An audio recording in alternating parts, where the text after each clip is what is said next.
লাউ এবং আলু ছোট করে কেটে নিয়েছি, পেঁয়াজ কুচি,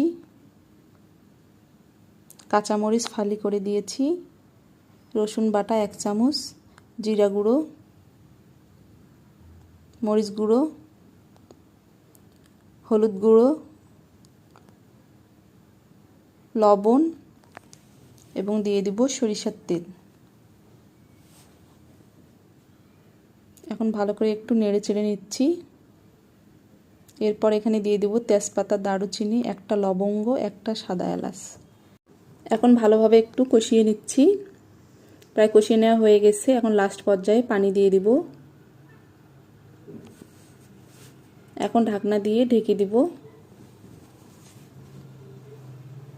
এরপরে এখানে দিয়ে দিলাম রান্না করা মাংস। এখন একটু নেড়ে চেড়ে দেব। হয়ে গেল গরুর মাংস দিয়ে লাউ